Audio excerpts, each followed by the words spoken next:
नमस्कार शेतकरी मित्रांनो, राम राम. शेतकऱ्यांच्या शेती शाळेमध्ये आपले सहर्ष स्वागत आहे.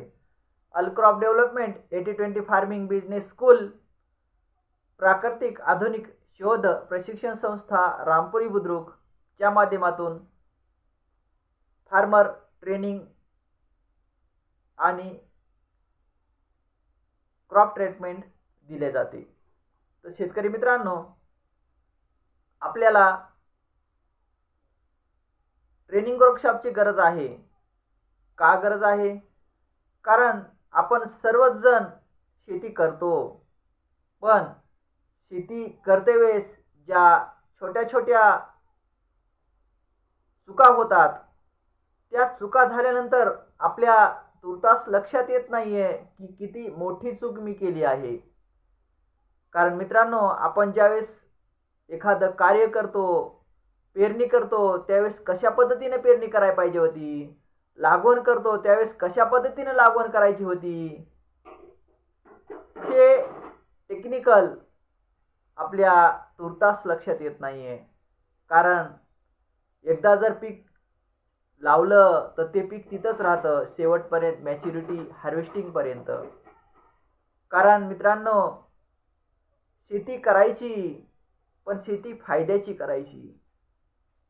शेती करायची, पण शेती फायद्याची करायची. तर आपण एखादं पीक घ्यायचंय आपल्याला, त्यामध्ये भाजीपाला असो, फळं असो, किंवा अन्नधान्य असो, किंवा कॅश क्रॉप असो, तर त्या पिकाचा सगळ्यात महत्त्वाचा आहे शुद्ध बीजापोटी फळे रसाळ गोमटी. बियाणं शुद्धच असलं पाहिजे. बियाणं कशा प्रतीचं वापरायचं. दुसरी गोष्ट आहे प्लॅन्टेशन. प्लॅन्टेशन म्हणजे त्या पिकाचा बायोग्राफ काय आहे, त्या वृक्षाला, त्या रोपाला किंवा त्या धानाला जागा किती लागणार आहे, याचं एक गणित असतं. ते गणित आपल्याला माहिती नाहीये. दुसरी गोष्ट आहे जमिनीची तयारी. तुम्ही म्हणाल आता जमीन कशी तयार करायची हे आम्हाला शिकवणार नाही. मित्रांनो, जमीन तयार करायची तर ती कशी करायची, ती कशी तयार होते.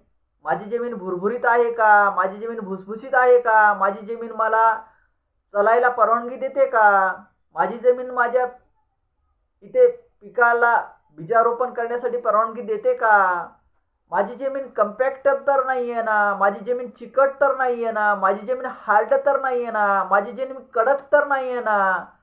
तर कडक आहे, हार्ड आहे, मजबूत आहे, दगडासारखी निबडक झालेली आहे, ट्रॅक्टर पण त्याचे टायर जागेवर फिरत आहेत नांगराय गेलं तर. अशी अवस्था माझ्या जमिनीची झाली. का झाली? प्रत्येक मातीच्या कणातील रचना इथं काम करत असते. मित्रांनो, आपल्या प्रत्येक मातीच्या कणामध्ये जागा आहे का, प्रत्येक मातीच्या कणातील रचना ही कशी आहे, तिथे कार्बन पर्सेंटेज किती आहे, दोन मातीच्या कणातील रचना वाढवायची तर ती कशी वाढवायची, आणि भुसभुशीतीकरण आपल्या जमिनीमध्ये झालं तर कसं होईल ते, या गोष्टीचा अभ्यास करणं खूप गरजेचं आहे. कार्बन पर्सेंटेज वाढवणं म्हणजे ऑर्गॅनिक कार्बन ओसी हा पदार्थ आपल्या जमिनीमध्ये मुबलक असणं किंवा त्याचे प्रमाण वाढवणं म्हणजेच जमीन भुसभुशीत करणं. तर ह्या गोष्टी आपल्याला शिकता आल्या पाहिजे, ह्या गोष्टी आपल्याला हाताळता आल्या पाहिजे, ह्या गोष्टी आपल्याला आपल्या सवयीमध्ये आल्या पाहिजे, हॅबिट्समध्ये आल्या पाहिजे.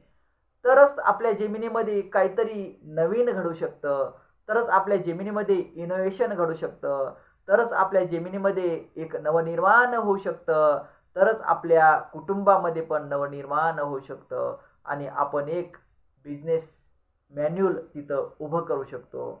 कारण शेतकरी मित्रांनो, नुसती ही शेती नाही आहे.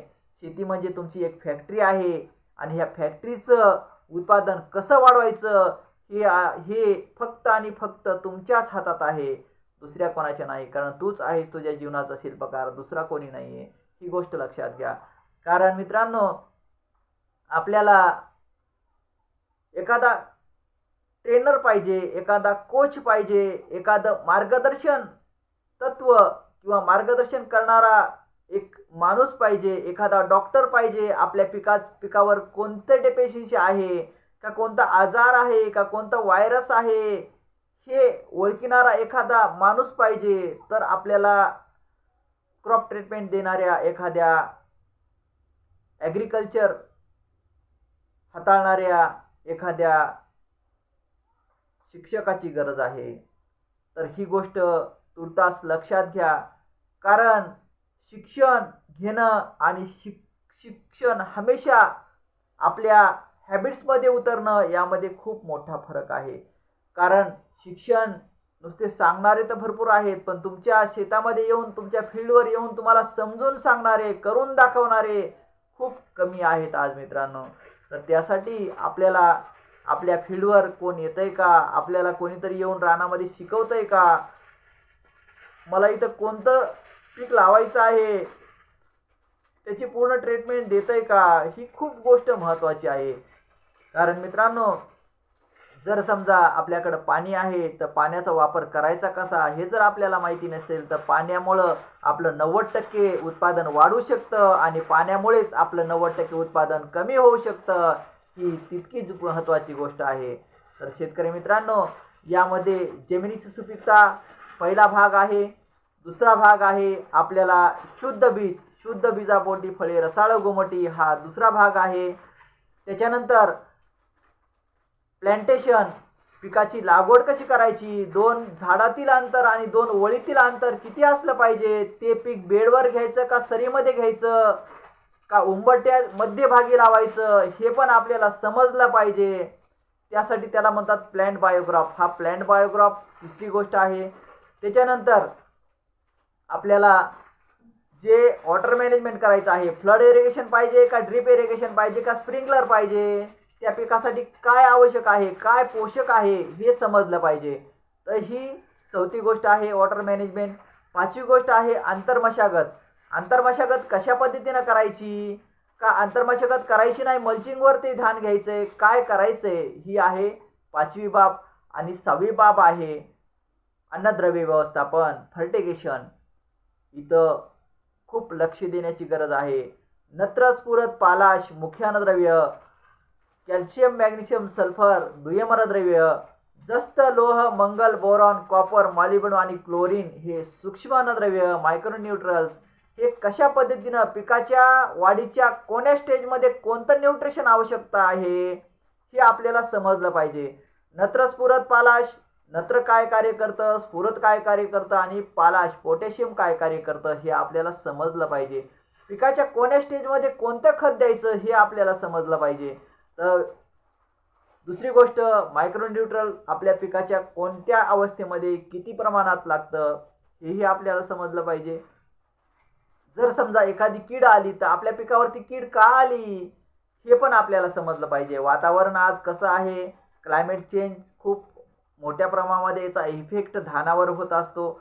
तर हे क्लायमेट चेंजला आपण कसं हाताळणार, ह्या क्लायमेट चेंजमुळे जे होणारं नुकसान आहे ह्याला कसं टाळणार ह्या पण गोष्टी आपल्या लक्षात आल्या पाहिजे.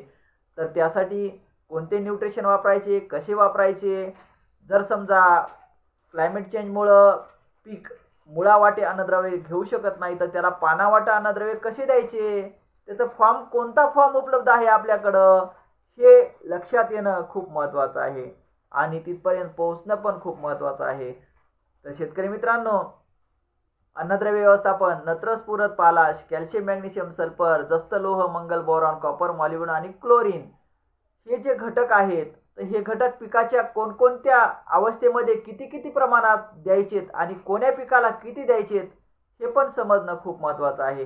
त्याच्यानंतर न्यूट्रिशन डेफिशियन्सी जर समजा आपल्या प्लॅन्टवर दिसत असेल, जर समजा अन्नद्रव्याची कमतरता आपल्या झाडावर जर जाणवत असेल, पानावर जर जाणवत असेल तर त्याची सोल्युशन कशा पद्धतीनं आपण हाताळणार आहोत हे पण खूप महत्त्वाचं आहे. ज्यावेळेस कीड आपल्या पिकावर एखादी येते तर त्या किडीला कोणत्या पद्धतीचा डोस द्यायचा, म्हणजे रासायनिक फर्टिलायझर पेस्टिसाइडनं त्याचा निवारण करायचं आहे, सोल्युशन घ्यायचं आहे का ऑर्गॅनिक फॉर्ममधून त्याचं सोल्युशन घ्यायचं आहे हे आपल्याला समजलं पाहिजे. त्याचे साईड इफेक्ट काय आहेत, याचे साईड इफेक्ट काय आहेत हे पण आपल्याला समजलं पाहिजे. कारण ज्यावेळेस आपल्याला पूर्ण ट्रीटमेंट घ्यायची आहे, एका पिकाला तुम्ही पूर्ण ट्रीटमेंट घ्या आणि तुमच्या पद्धतीने एक क्रॉपचा प्लॉट ठेवा आणि एखाद्या तज्ज्ञाच्या ॲग्रिकल्चर सायन्सच्या माध्यमातून एखादा प्लॉट ठेवा. दोन्हीमध्ये काय फरक जाणवतो हे पहा, दोन्हीचं उत्पादन पहा, दोन्हीच्या दाण्याची क्वालिटी पहा आणि ही क्वालिटी आणि मार्केट आणि मार्केटची मार्केटिंग म्हणजे काय रेटनं माल कोणता विकला जातो आणि त्याची गुणवत्ता, याची गुणवत्ता ही तुम्हाला लगेच तुर्तास लक्षात येईल. आणि याचं वजन, ह्या प्लॉटचं वजन हे पण तुमच्या लक्षात येईल. कारण मित्रांनो, आपल्याला ज्यावेळेस उत्पादन घ्यायचं आहे त्यावेळेस आपण एक एक दिवस लेट करत असतो. राईट टाईम राईट ऑपरेशन शेतीमध्ये खूप आणि खूप महत्त्वाचं आहे. योग्य वेळी योग्य काम लावण्याची सवय स्वतःला लावून घ्या. राईट टाईम राईट ऑपरेशन झालंच पाहिजे. आज पाणी म्हणजे आजच पाणी दिलं पाहिजे, उद्या देऊन चालणार नाही. आज स्प्रे म्हणजे आजच स्प्रे झाला पाहिजे, उद्या देऊन चालणार नाही. आज ड्रेंचिंग म्हणजे आजच ड्रेंचिंग झाली पाहिजे, उद्या देऊन चालणार नाही. आज खत घालायचं म्हणजे आजच खत घालणं झाला पाहिजे. हे खूप महत्त्वाचं आहे. आणि कारण आपण लेट होऊ शकतो, वृक्ष लेट होऊ शकत नाही, झाड तुमचं लेट होऊ शकत नाही. तुमचं रोपटं हे वाढायचं त्या हिशोबाने वाढत असतं. त्या स्टेजमध्ये तुम्ही जर त्याला न्यूट्रिशन नाही पुरवले तर जे न्यूट्रिशन तुमच्या जमिनीमध्ये पडून आहेत ते न्यूट्रिशन तेवढेच ते घेणार आणि आपलं जीवनाची जी चाल आहे किंवा जीवनाची जी परिपूर्णता आहे ती पूर्ण करत असतं आणि तिथं न्यूट्रिशन डेफिशियन्सी ऑटोमॅटिक तुम्हाला पानावर दिसत असते. तर अशा पद्धतीनं आपल्याला nutrition management, water management, fertigation software किंवा रासायनिक खताचा फर्टिगेशन डोस कधी आणि त्याचा रिकव्हरी डे कधी, हे सगळ्या गोष्टी समजणं खूप आवश्यक आहे. आपल्याला कीड कोणती येते, कशामुळे येते, असं निवारण करायचं कसं, कोण्या फॉर्ममध्ये ती कीड येते, कोण्या फॉर्ममध्ये त्याचे सोल्युशन आपल्याला उपलब्ध आहेत, त्याच्याकडे आपल्याला सोर्स कोणकोणते आहेत की त्याचे साईड इफेक्ट नाही येतं, असे काही पदार्थ आहेत, असे काही पेस्टिसाइड आहेत ते आपल्याला वापरता येतात. तर शेतकरी मित्रांनो, जास्तीत जास्त आणि भरघोस उत्पादन घेण्यासाठी आणि आपल्या क्रॉप ट्रीटमेंटची सर्व्हिस घेण्यासाठी आमचा व्हॉट्सअप नंबर आहे 9623066788. या व्हॉट्सअप नंबरवर आपण संपर्क साधावा. आपली पूर्ण क्रॉप ट्रीटमेंट आम्ही सुरुवातीपासून म्हणजे जमिनीची तयारी, पिकाची लागवड केल्यापासून ते हार्वेस्टिंगपर्यंत पूर्ण सर्व्हिस ट्रीटमेंट देत असतो. आणि यामध्ये जास्तीत जास्त आणि भरघोस उत्पादन काढून देण्याची जबाबदारी आम्ही आमच्या खांद्यावर घेत असतो आणि शेतकऱ्यांना जास्तीत जास्त उत्पादन आणि भरघोस दर्जेदार उत्पादन मिळवून देण्याचा आमचा हमेशाच प्रयत्न असतो. तर शेतकरी मित्रांनो, हा व्हिडिओ सर्व शेतकऱ्यापर्यंत पोहोचित करा आणि आपल्याला जर काही अडचणी असतील, आपल्याला ज्या काही समस्या असतील, आपले जे काही प्रश्न असतील तर आमच्या ह्या व्हॉट्सअप नंबरवर 9623066788 या व्हॉट्सअप नंबरवर शेअर कराव्यात आणि आपल्या चॅनलला सबस्क्राईब करावे. आपलं चॅनल आहे शेतकऱ्यांची शेतीशाळा, all crop development 80-20 farming business school, प्राकृतिक आधुनिक शोध प्रशिक्षण संस्था रामपुरी बुद्रुक आणि विषमुक्त अन्न निरोगी जीवन या मिशनमध्ये सहभागी व्हावं. आणि आपल्या चॅनलला पांडुरंग यादव या नावाने चॅनल आहे, या चॅनलला सबस्क्राईब करावं म्हणजे नवीन व्हिडिओ, नवीन स्टेटमेंट व्हिडिओ किंवा नवीन सोल्युशन व्हिडिओ आपल्यापर्यंत ताबडतोब पोहोचती होतील आणि जास्तीत जास्त शेतकऱ्यापर्यंत हा व्हिडिओ शेअर करावा, कारण या व्हिडिओची सर्वांना आज खूप अत्यंत गरज आहे. जय हिंद, जय महाराष्ट्र मित्रांनो. नमस्कार, राम राम.